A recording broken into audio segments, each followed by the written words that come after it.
You. I do my best. Here we go.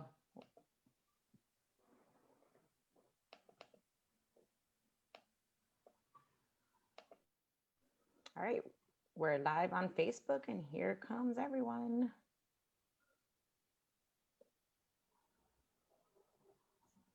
Good morning. Oh, there you are.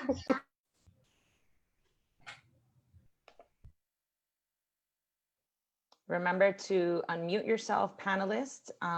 Everybody has now been muted, so we don't have a lot of feedback in the room, and people are starting to come in.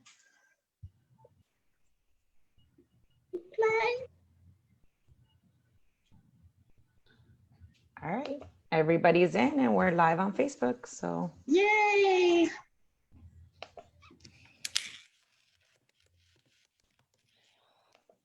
I hate to turn that song off, but I really want to talk to all of you. Welcome, everybody, to this hugely important discussion that we are bringing to you about the topic of diversity. What does it really mean? And before we jump into this subject, I am going to bring to you one of our state strategic partners, Heather Hurry with Pillar to Post. And I'm going to give her a few minutes to talk about Pillar to Post and the services that they provide for our members and others. So Heather, please, welcome. Thank you so much, Christine. Oh my goodness, it's so nice to see everybody's face. I wish like we could reach out and touch. Let's just do an air hug. You know, thank you. I feel so much better now. One of these days, we're going to see each other face to face. But until then, thank you for the platform, Christine. Thank you so much to WCR. And we're so honored and privileged just to be a state member and a local member. We absolutely love being able to serve the community and be able to give back.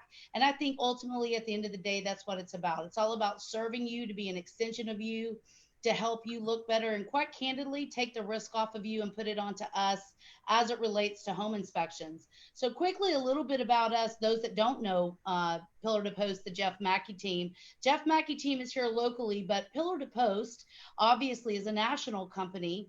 It's a franchise company. We have 36 franchises in Florida. So even though you may not see my smiley face in Orlando, if you're not located in Orlando, just look up pillartopost.com, and there's tons of locations and services centers to service your geographic location. So we're strategically set up in Florida to help serve you. Just as a little update as it relates to the market, as you know, we've had lots of pivot and changes in 2020. Christine and I were just talking about that. And I think the word you said was what, Christine? Pivot. So I'm thinking we're right along lines with you guys.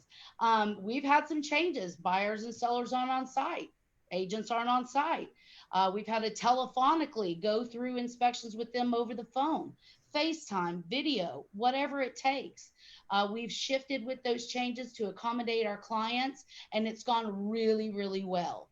And I think anyone that isn't rolling out that red carpet treatment at this point and communicating with the clients, shame on you, you know, because we need to be doing this to ensure that all those efficiencies are and levels of expectation, right, are being met as we are professionals in an industry catering to realtors and agents. So quickly, some of the things that I would just like to bring to your attention, because we're getting into hurricane, storm season, all those good things. Your homeowners out there, whether it be past homeowners or new, probably will be in need of a wind mitigation. Keep that in mind, you guys. Recommend the wind mitigation done. It's like 125, 150 bucks. It helps them on their homeowners insurance, and it keeps them safe through this season. Also, any Pillar to Post that you call, we do WDO and standard home inspections. So you don't have to go to two separate vendors. You just call us and we show up. So, and it's just being able to communicate that back to you as it relates to the result. We print out the inspection the same day. It's a printed out hard copy report that the client gets. A PDF comes the day after. So, you know, we're just a little different. We bring chairs, we bring water, we bring the printer, and we make it an exciting time for our buyers and sellers. And it should be. It should be. So if there's anything I can do for you, I'm going to drop my information in the chat. Even though I'm located in Orlando, I can speak on behalf of Pillar to Post statewide and make sure we disseminate out the information to get you to the right person. Okay, so you guys enjoy this today. Diversity is key. So we got to move and groove and pivot, right?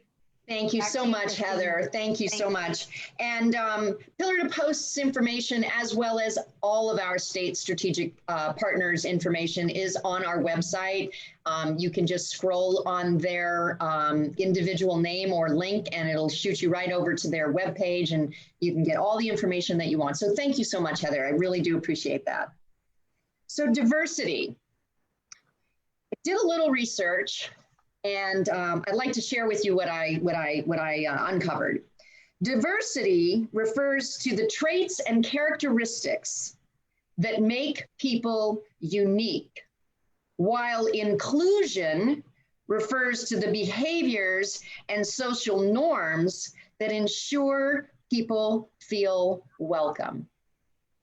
Diversity shows up in many ways, such as age, race and ethnicity, gender and sexual orientation, sexual appearance, mental ability and disability, interest, education, spiritual and religious differences, relationship, marriage, and family status, and not last, but also socioeconomic. Diversity brings in new ideas and experiences, and people can learn from each other. Bringing in different ideas and perspectives leads to better problem solving. Working in diverse teams opens dialogue and promotes creativity. The value of diversity is true for our culture. And so with that, I would like to introduce our diversity panel. Not in any particular order, we have Kishana Guzman from Broward, Carlos Elaine from Greater Palm Beach, Charmaine Hickey from St. Lucie, Natalie Derrick from the Space Coast, Trish Roy from Gainesville, Yolanda Salas from Central Panhandle via Nova Scotia, and Alicia Matheson from Orlando, and we have Amy Alvarez from Bonita Springs Estero. Welcome, panelists. I am thrilled to have you here. So I have some questions for you. And for those in the audience, the way that this is going to go down is, rather than this being a Q&A, we're going to have a conversation. We're going to be sitting around our living room sofa, having a conversation about diversity. And that's what I hope we bring to you this morning. So I'm going to start off, and let me get my panelists here so I know. We'll start off with Kishana. Good morning, darling. Be sure to unmute yourself. What does it mean to you to be identified as culturally diverse as a realtor in Florida? To me, when I hear words, I hear an echo. Do you hear me okay? I do. Okay. To me, when I hear the words culturally diverse, I think about variety. I think about a different background, probably than some may be used to. I think about, I myself am Latina, I'm Hispanic. And I am I speak Spanish. I speak a different language than here is the main language in America. And so when I think about somebody identifying me as culturally diverse, I think about that. Probably a different, not just ethnic background, but different practices and different creativity. and a different kind of spice to bring to the table than probably is used to. So that's what I think about when somebody identifies me as that. I would like to say that I think it definitely depends on the setting, because someone identifying me as that, that knows me personally, may be a different approach or stated differently than somebody probably from a business perspective. Or from a realtor perspective, as you've mentioned. I love the fact that you use the word spice, because if you think about, I'm a cook, and you think about cooking, okay, probably every culture in the world uses salt and pepper as a basic format, but beyond that, there are so many different spices. And each one has its own flavor and possibly texture and color to the food that you're preparing. And so to me, the idea of spice as applied to diversity and being accepting and open of different cultures and different ways of looking and acting and being is a wonderful anecdote, I think. So thank you for that. Would any of our panelists like to, Trish, I see your hands up. Trisha Roy from Gainesville, what does it mean to you? Can you unmute yourself, sweetie? Better? Better. So culturally diverse, I think on two levels. First, identifying yourself, who you are. I am from India, I was born in India, and I'm now a US citizen. I've lived in the United States for many, many years now. That's one level. And the second level, as a professional, as a realtor, to be identified as culturally diverse, I think it means that I have the understanding, I have the cultural porosity to understand, absorb, and accept differences between people, whether they may be on the basis of age, gender, different cultures, different gender, equality, different orientation, whatever the basis may be. Having the porosity to understand and accept is what makes me diverse. Wonderful, wonderful. Okay, let's, how about this one, Charmaine? What are some ways that you have grown personally and professionally as an advocate in your community? Unmute yourself. There you go. So, I am involved with Safe Space, my domestic abuse organization. And when you go to the shelter, it doesn't necessarily mean that everyone who is coming there is Black, Latino, Spanish. They come from all different cross-section. So for me, as a Black person going to mentor or to speak to these ladies, I have to now look through different eyes. I have to adjust my behavior. I have to, at times, know their culture, because we have had people from India. So Trish, you understand your culture. We have Muslim, so I have to also understand their culture and how do I approach mentoring these ladies. So sometimes you have to step back so that I can step forward to understand what direction I'm going to put them in, right? And it also means that I have to adjust myself. I have to adjust my voice. And I think that is the growth for me, that diversity is right across the board.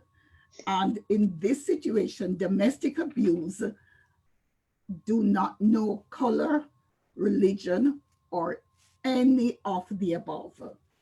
So for me, it is a big learning lesson.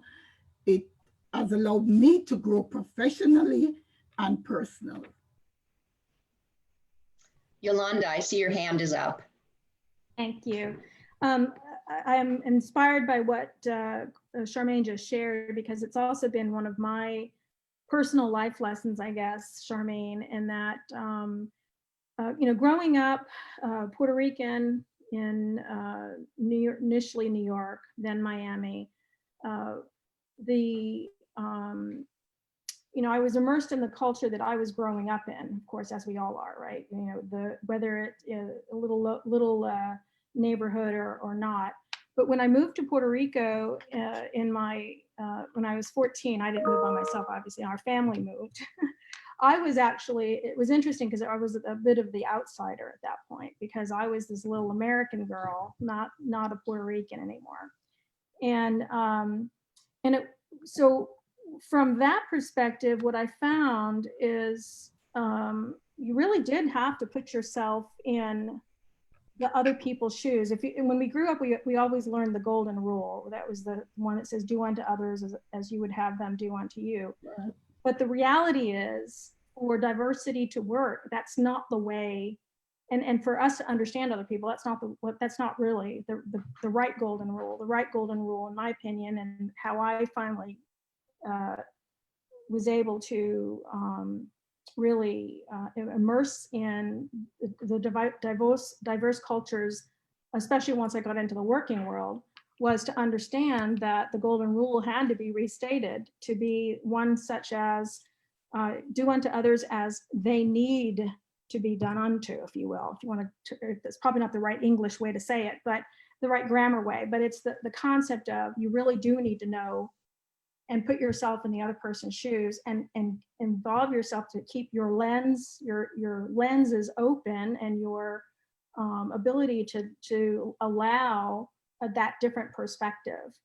And that is, I think, from my career, both in IT and now in real estate, is how I feel we're able, or I am personally able to work with really anybody in our career, or even in the volunteer work that I've done with in Bay County with generational poverty. It's we're middle, anyway, the point is you've got to understand and learn from them and put yourselves in the shoes of taking the time to recognize everybody's their lens, understand the lens that they're working from. Yeah, I believe that 100%. I mean, so oftentimes we might find ourselves feeling slighted by someone or attacked by someone, and we take it so personally, we become defensive. And I think it's really important, and it's a practice. It's something that I have to practice every single day. And there are days when I'm better at it than others, but the practice is that you have to pause and you have to think, this isn't about me, this is about them. So there's something going on with them and they just happen to be lashing out at me, but this is probably more internal for them.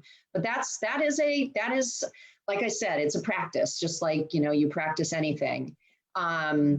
I see you, Carlos, and I think, Amy, you wanted something to say too. But I wanted to have one quick question back to you, Yolanda, and this is for the whole panel, and that is, as someone who might be seen as diverse, or from a diverse culture,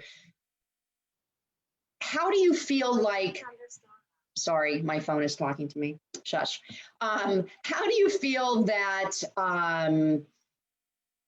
that golden rule, do you feel that golden rule has even more of an importance for you? Do you feel the onus to kind of accommodate other people because of the fact that you are from a diverse culture?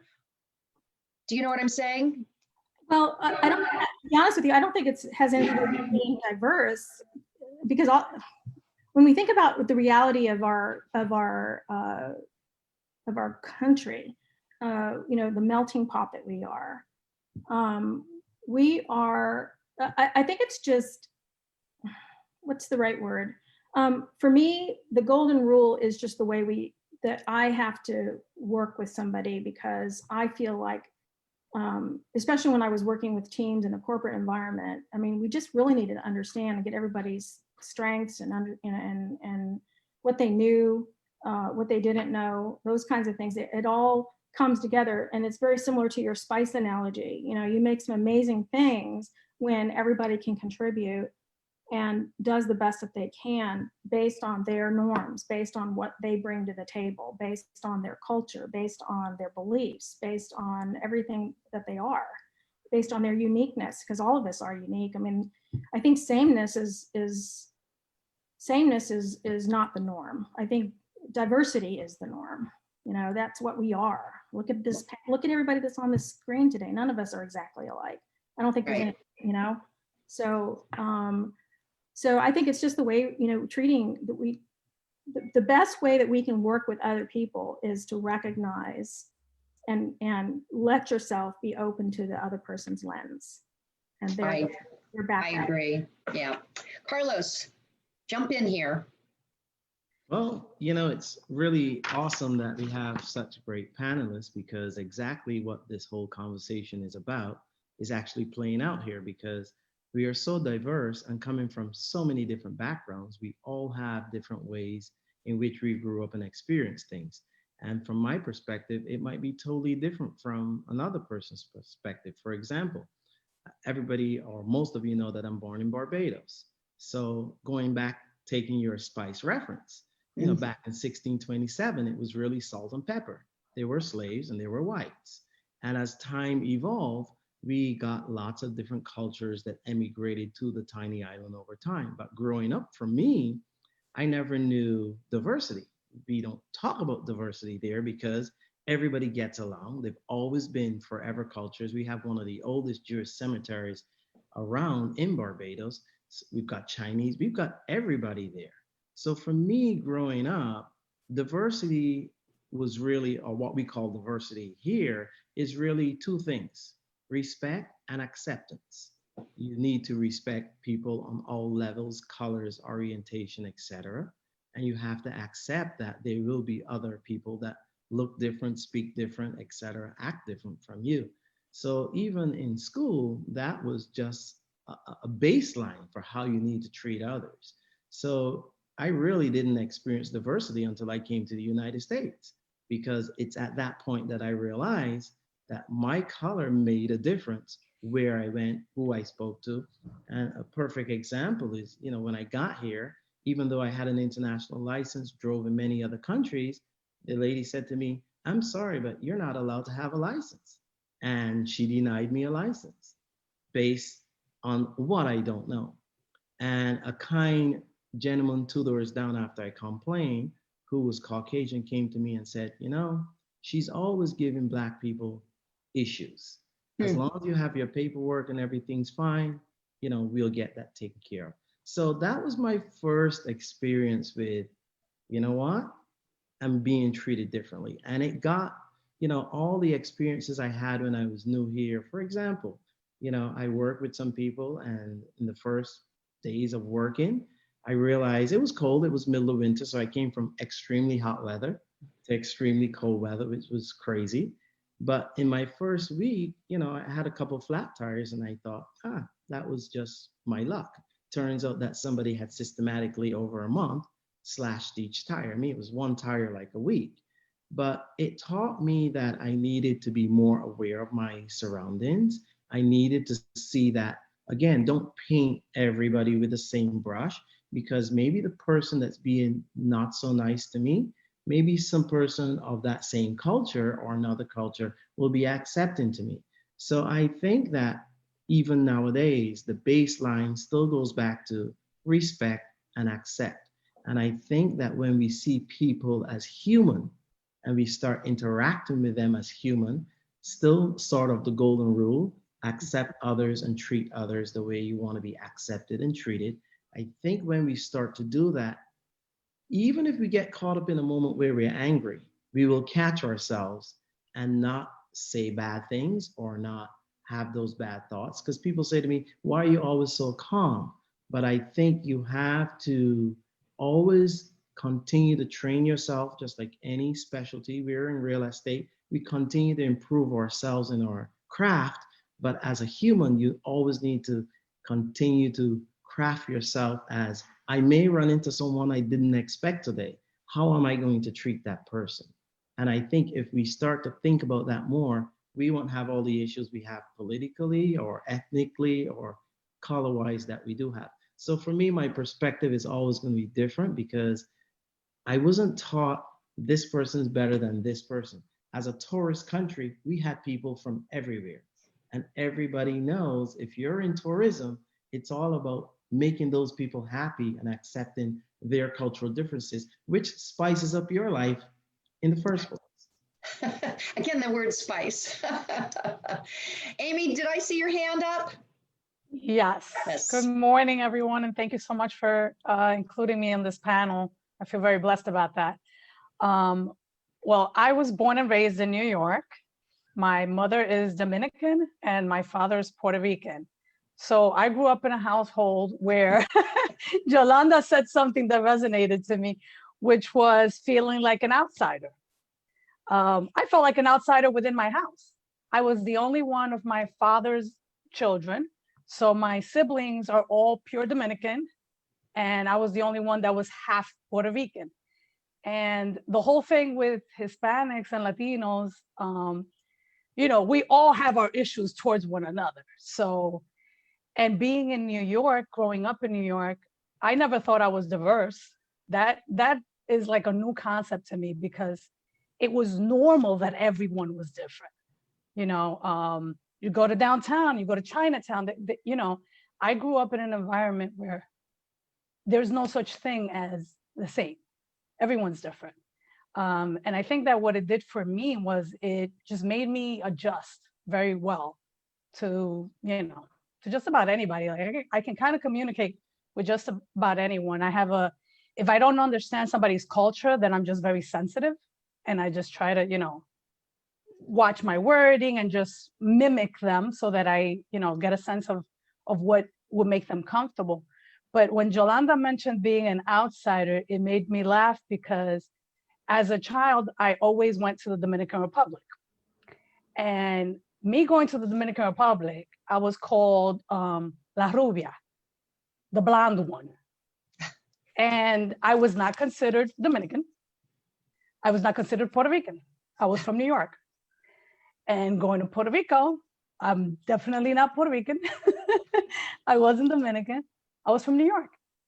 And it wasn't until I started working in the workforce, you know, in New York, that I was like, oh, what are you? You know, you're Latina. All of a sudden I was like, so, you know, I always had this sense that I was just different or an outsider. And it really didn't come to play until I got here to Florida.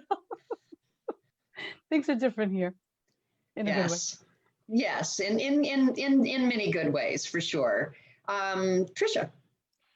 So I just wanted to, can you hear me now? I think, Amy, what you said about being different and what Charmaine said a little bit ago about the Indian cultural background, and tying into even what Carlos said about coming from a background which is very diverse at the same time, but Indian cultural background is a little bit different. And for me, till I entered the workplace, I did not understand, I did not perceive myself as different. At the very beginning, one of my brokers said, Trisha, I cannot understand a word you're saying because of your accent. And this was me. I turned around and I told him, where I'm standing, I can hear myself just fine. You're the one with the accent. It is just understanding that we are different, understanding that it's not right or wrong. A very thick Southern accent is just as difficult to understand as an Indian accent. And India was just as much of a melting pot as Barbados. So I can understand completely what Carlos is saying, that, you know, you don't understand that you're different, or you can be different till you till somebody just, you know, pokes it in your face and shows you, hey, you're different. But that being said, there's a lot to say about resilience. What I think what you talked about, Christine, that, you know, it's not about you. Even if you perceive that somebody is treating you differently, and there may be a lot of times when, unless it's obvious and the reason is completely clearly accounted for, it may be about a little bit time to be resilient and be inward thinking that maybe that person just has a different day today. Maybe they are just showing a different side of themselves, which they don't intend to all the time. And then that can make us a little more acceptant of people who are not able to be culturally porous and diverse. And I think that is more needed these days than to even just promote diversity, because I feel diversity is there. It's part of our social attribute. But more importantly, those who don't understand probably need our compassion and understanding more than just, kind of just showing it in their face. You don't understand diversity. Yes, absolutely. I mean, I think the bottom line, and this has kind of been reverberated through many of the sessions that we've done over the past 2 days, is there just has to be a sense of openness, open-mindedness, and trust in all ways, Natalie, I would like, if you wouldn't mind, and again, I'm just kind of throwing questions out, but guys, feel free to jump in on this anytime.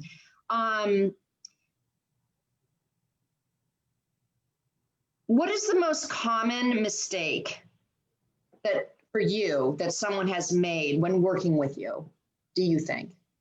The most common mistake is that people tend to think that I'm overly nervous.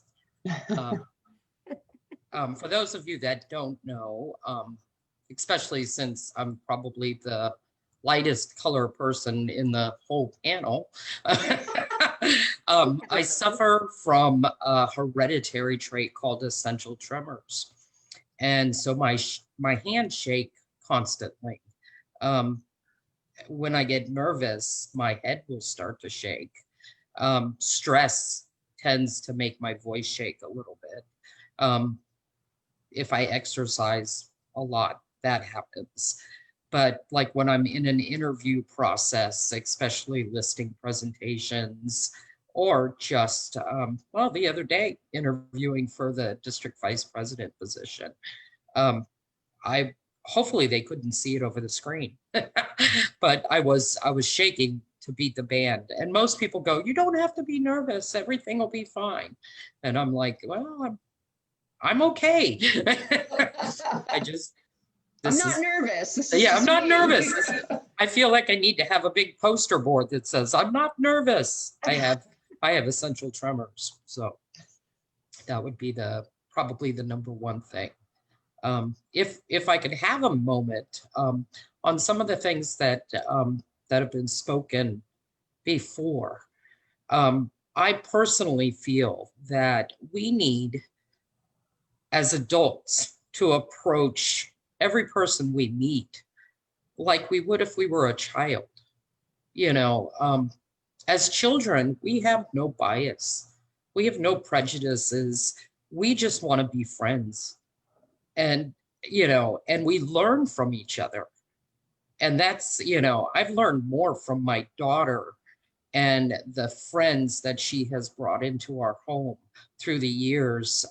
It has expanded my horizons from being the daughter of a South Georgia multi-generational family and a North German mom. He was in the Air Force, was how they met. And but I relatively lived my life in a bubble other than being in the Air Force. But my daughter brought everybody into my house and I absolutely loved it. I got away from fried chicken as my food of choice to chicken curry, and now that she is married to a Haitian young man who I absolutely adore, my experiences are expanding even more. But it's definitely opened my eyes more and more to the realities of what's going on in our country, because I fear for my college-educated son-in-law. Every time he gets in the car, without his driver's license, which he has a tendency to do. It's just, I think the more we open each other's eyes, the more accepting we are of each other. As Charmaine said, until we view each other from their perspective, we can't learn. No, not at all. How many of you, and I may be aging myself here, but how many of you remember there was an ad, and I think it was a print ad. I don't believe it was a TV ad, and it showed a picture. It was the back view of a little white child and a little black child, and they had their arms around each other. And it just said,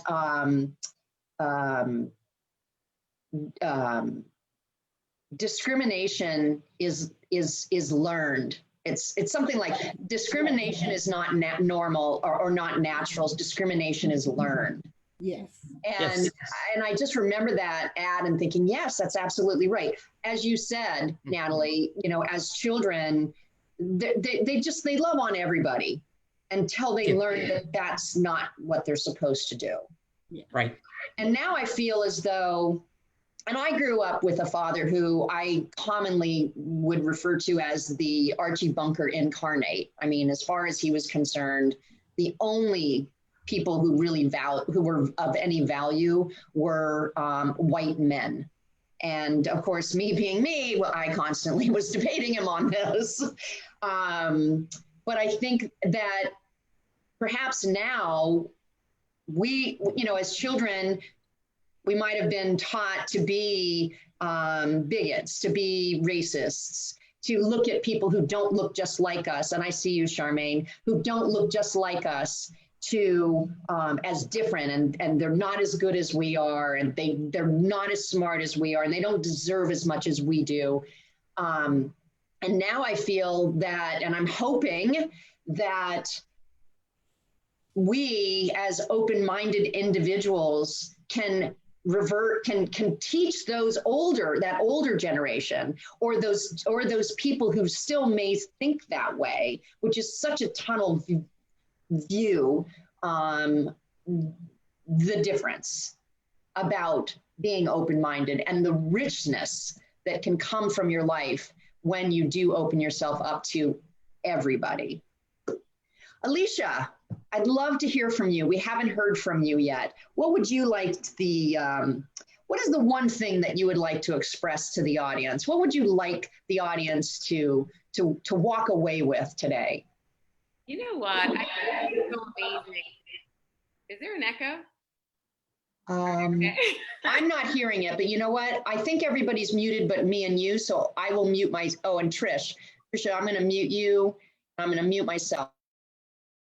Thank you. You know, I love that Natalie had mentioned kids, because it's so true that kids just bring out the life, and it reminds us to where we should be sometimes. And I loved working for Disney because they really gave me one of the best meanings I had for diversity. They call it RAVE. Respect, appreciate, and value everyone. And if anyone's worked for Disney, you probably know about this because it gets ingrained in you. And I still today teach my nieces and nephews this concept of RAVE. And so I'll never forget talking to one of my nieces, and she knows about diversity, and she knows about RAVE, respect, appreciate, and value everybody. And so I go, oh, hey, Tia, who are you going to rave about today? And she gets so excited. She's like, Aunt Alicia, I'm going to rave about Sarah. She's been doing so amazing. And it touched me in such a level, because Sarah, of course, she's autistic. And to see that she got it, she understood that respecting and appreciating everybody, didn't matter the color, it didn't matter the gender, the religion, they get it. And I think that it is taught. And I think that's the scary part. But the great thing is that we have the ability to help educate. And I'm so thankful to travel around the world. And I get sent to countries where I'm thinking, oh no, I know I'm not gonna see people that look like me. And I embrace that, and I get excited. Sometimes I get nervous, I'm not gonna lie. When I went to Russia for the first time, I was nervous because I wasn't sure how they would accept me. But when I go with a warm heart, it changes everything. And so I'm going to head over to Hong Kong and just talk about how I was sitting after a long day of working in Hong Kong. I go on the tube to head back to my hotel, and I'm exhausted. So I fell asleep. And this little girl, my hair was out, and this little girl comes over and she touches my hair, and then she runs. And I wake up because I'm startled, like, who just touched my hair? And so I see the little girl, and I see the mother like holding her like for life, right? Thinking, oh my God, what is this Black lady gonna do? And so I just smiled, and I didn't want to startle them. So I just smiled, and so I went back to sleep. And so what happened is the little girl slides over again. Now, mind you, I'm on this tube, and they're just 2 seats down. So the little girl comes over, and she touches my skin, and she zips away. And so I wake up, and I see that she's startled, and her mom is scared again. And so I just smile again. And so now I start pretending that I'm sleeping. This time I'm gonna watch her.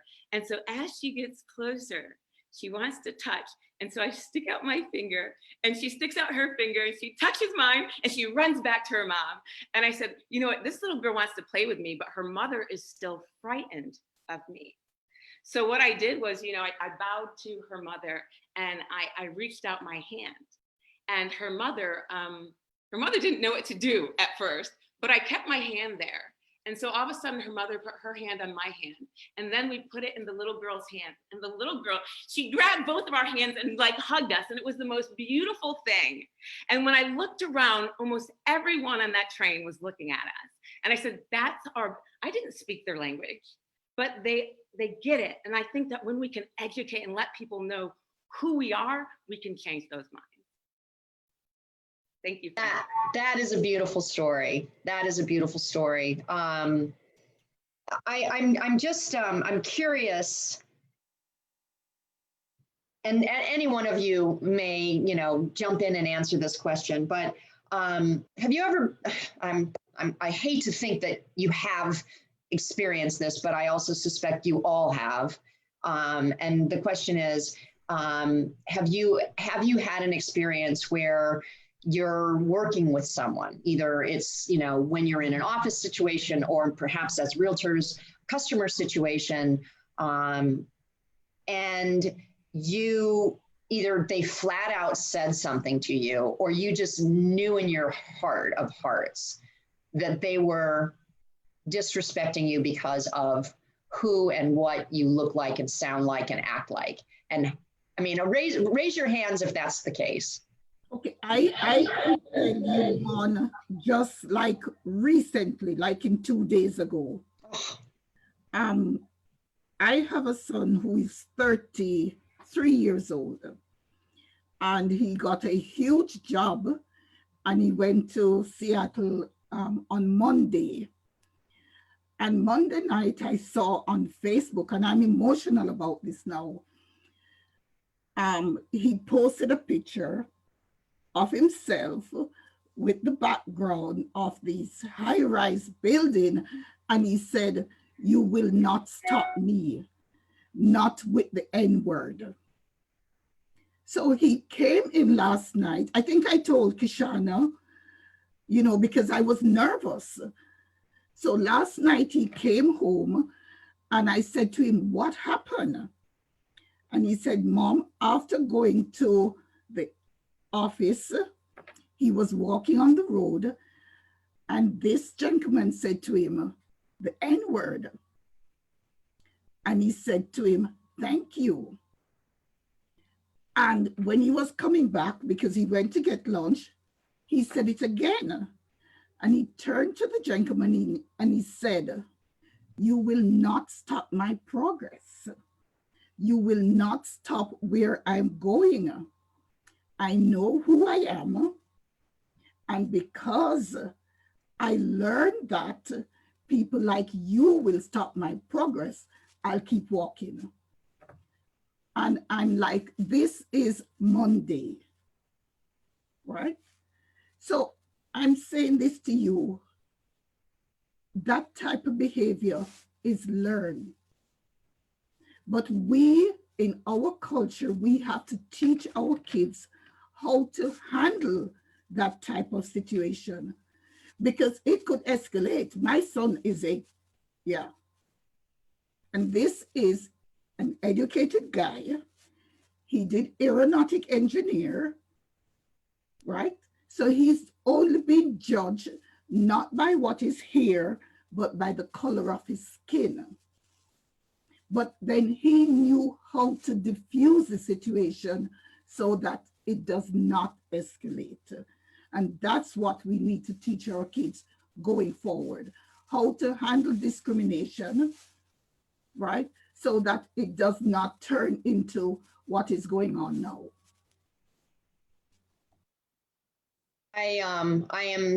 My heart breaks for anyone who goes through anything like that, where you are being judged simply by the basis of what you look like, what you behave, you know, your tremors, for example.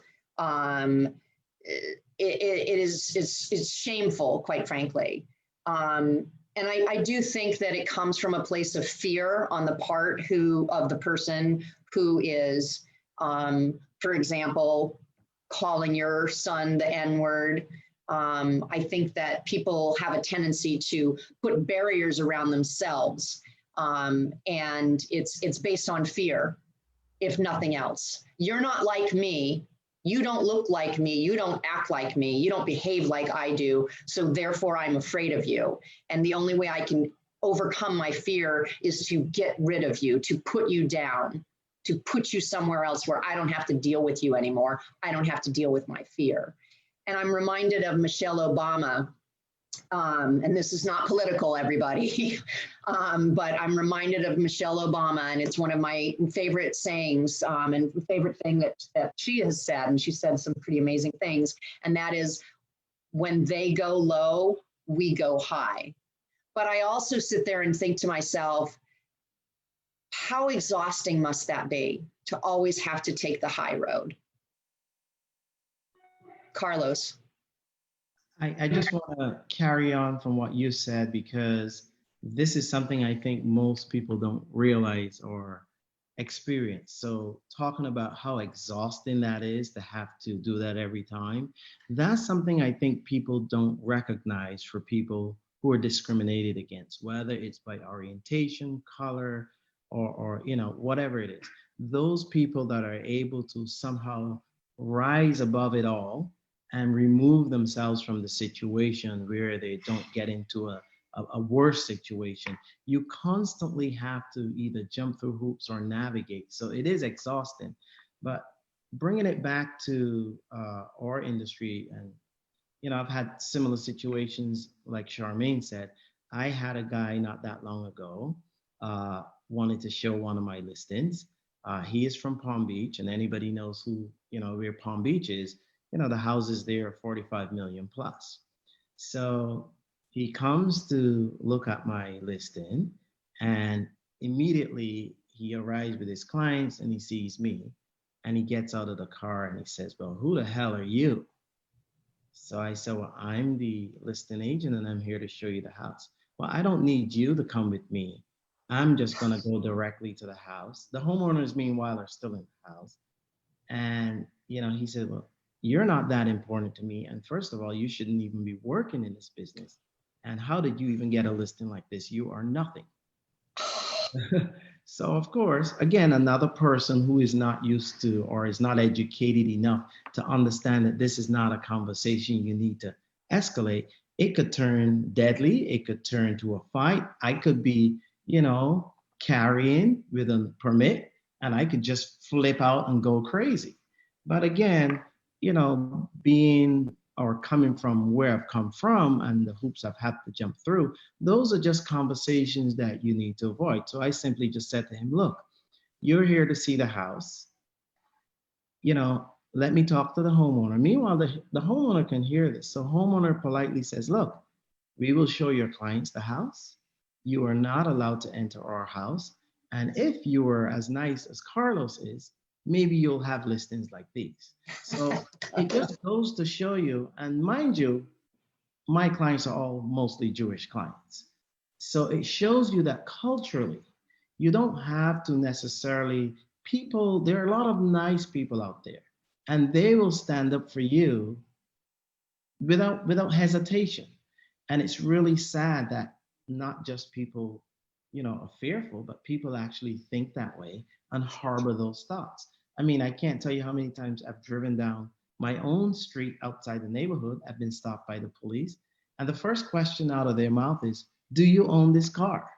Which I find to be quite stupid, because I'm sure before they pulled me over, they ran my plates. But again, another person would take that, really insulting and start getting into a confrontation with the police. Again, you have to kind of be smarter than them. And you also have to understand that they're in the authoritative position being the police. And if you want to get your point across to them or report them or whatever, you have to do it within the rules of the law. Because once you break the law, now you don't have the privileges to take or confront them or take them to task. So it's really difficult, I think, for the people who are being prejudiced against, whether it's equality, race, sexual orientation. It's very difficult for them to bring themselves to the level to recognize that you will get people who do bad things to you, but that is not the medium there and then to solve it. There's another medium for solving that. And I think it's very, people that it happens to, they just can't believe it happens. But the reality is it happens across the country. And I, by no means, even though I'm Black, have any respect for people who burn people's properties or loot people's properties. I see them not as a Black person, but a criminal, whether they're Black, white, green, or yellow. So I think at the end of the day, the people who are perpetrating all these issues have to understand that the people being perpetrated against, it's very tough. And after a while, somebody will break down. Like you say, you get so tired and you can't take it anymore. But without being political, this is a bigger conversation we have to have as a nation. And it only will change when our laws change, when people are held accountable. Just as you as a realtor, if you break the ethics violation rules, you're held accountable. So which, by the way, that guy did. Exactly. So again, we have to have these little rules within us that when people violate them, they're held accountable. Until people are held accountable, nothing really matters. It's all talk. Carlos, this was something when I was looking through the questions, the potential questions we might be asked today, a story came to mind. Because of my Southern heritage, I still have quite a few family members that, while they do not consider themselves racist, there are racist tendencies, inadvertently, but at the same time, I think it is our responsibility when those present themselves to come out. And one of those things that came out was a conversation with my brother about getting pulled over.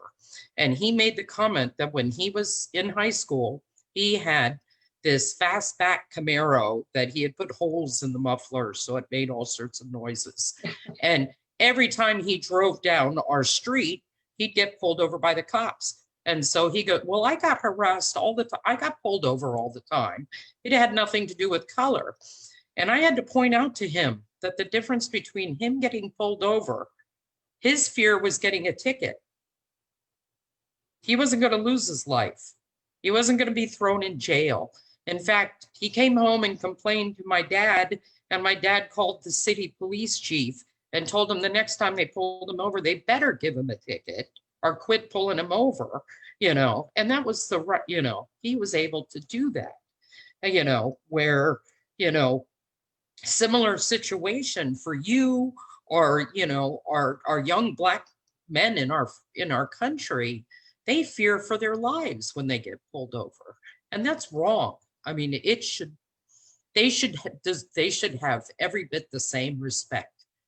There shouldn't be a difference. But again, I think when people state comments like that, it's our responsibility to go, yes, but.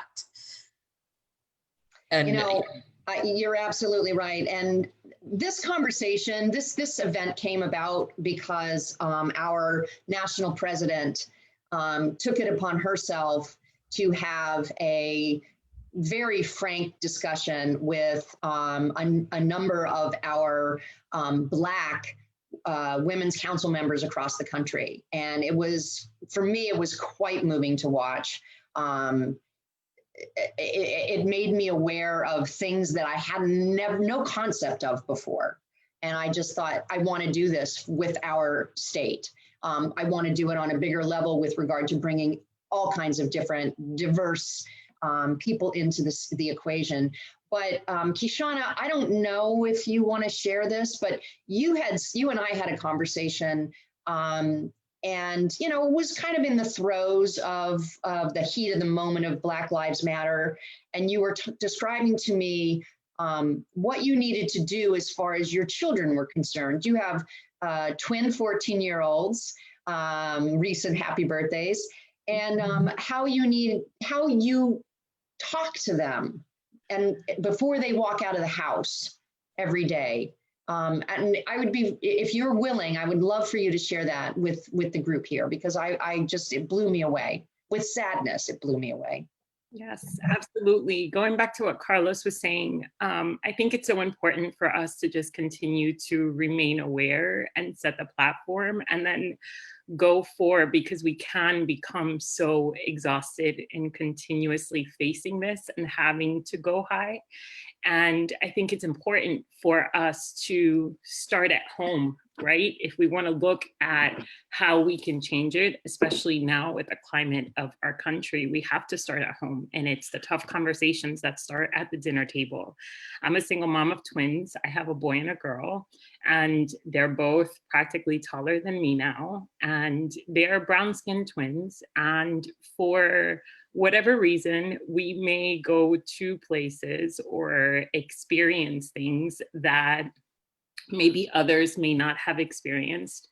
And sometimes, whether it's comments that we hear, or, my kids go to an affluent school. So it may be that, just last night at the dinner table, we were talking about how it's my daughter's first day of school and she's the only minority in her class. And so you think about those things, and I have to continuously tell her, your hair is beautiful. You can have curly hair. You can express who you are and still be phenomenal. And these are conversations that it's 2020.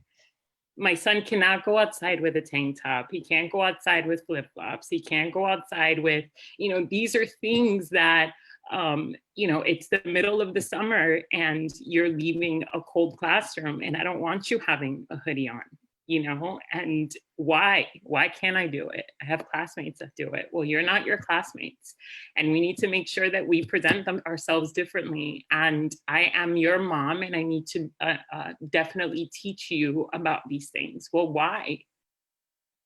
Why is it that they can't do it? Well, because you're judged by that.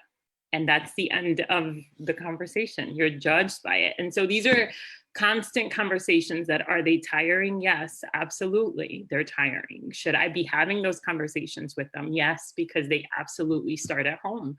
Just like, in the business perspective, or when it comes to the council and other boards and organizations that I'm a part of, I start to have the conversation of who else is in the room. Who else is in the room, and who else is sitting at the table? And how are we creating opportunities for people that don't look like me to sit at the table? One thing that I want to encourage for all of us to question when we walk into the next meeting, or when we sit in the next Zoom call, is anyone here not like me? If everyone here looks like me, how do we change that? How do we make room for other opportunities to come about? I mean, I am the president of the Broward Network, and I say that proudly, and I am so honored to serve as the president this year. Our organization has been around, our network, since 1959, and I've been told that I am the first Latina president. I don't want to argue that, whether it's the first or the second or the third. My biggest question is, why is that after 61 years? It is 2020, and how we start to have this conversation is, how can we create space for other people to come and sit at the table? You know, we will have our first Black president next year with Sophia Allen, and I am ecstatic about that opportunity. And again, that opportunity comes because when you walk in the room and as network presidents and network leaders, we have to continuously ask the question, how can we invite someone else to sit at this table if that opportunity is not extended by us? If not us, then who? Exactly. And it starts with a conversation. And so thank you so much for this opportunity. I think I see everybody crying here. Thank you, panelists. I could carry on for another hour with this conversation, but unfortunately we have a 12 o'clock meeting that as many of us need to jump onto. Rebecca, I know you posted this, and for all of you, this is right now Facebook Live. Share it on your own personal page. Share it everywhere you can, because this is a conversation that needs to happen. Because until we all start having this conversation, it's just going to be the same old, same old. Carlos, you had your hand up. Yeah, real quick, you know, because I had this yesterday at a showing. So we had a Latin American prospective buyer, and then we had a Caucasian realtor on the other side. So I just want to say to all you guys out there, because you're in the field every day, exercise a little bit of patience and be extra nice. And, you know, I had a conversation with there wasn't my buyer. They came with the other realtor, but she had a very heavy accent. And the realtor was getting perturbed because it took a while to understand, but I've always been taught, you know, take the extra mile. The accent might be hard, but people respect you because you try to understand what they're saying. And a lot of the realtors, you know, they just gloss over stuff, or they say to you, oh, she was such a waste of time. And I said to her, no, she's not a waste of time. That is your buyer. You have to treat her as though it were your mother. So I think as realtors, we need to exercise extra patience with people who don't speak like us, don't look like us, or maybe they have a disability. I had a guy that couldn't walk as fast as, you know, we want to. Schedule your showings a little bit longer if you know you have a person like that. But I think if people cognitively think about every single detail, and if this were their family or a mother or father, and give that person the respect, life would be a lot easier. So just be kinder, gentler, sweeter to every client, even the difficult ones, because that client will learn that from you and maybe pass that on to somebody else sometime during the day. No doubt. You know, it used to be called common courtesy, and I'm sorry to say that it doesn't seem so common anymore. Went out the window. But we can change that. So again, thank you, thank you, thank you. Yolanda from Nova Scotia, Natalie, Charmaine, Carlos, Kishana, Trisha, Alicia, thank you so much for being on this call and participating and hopefully opening some eyes up and helping Women's Council Florida really spread the word that we are a diverse organization. We embrace our diversity, and I wish every one of you just blessings of joy and safety and happiness. So thank you, thank you, thank you. Thank you for having us. You're so welcome. Thank you so much, Christine. Thank you, Christine. Thank you, Thanks, Christine, everyone. for doing this.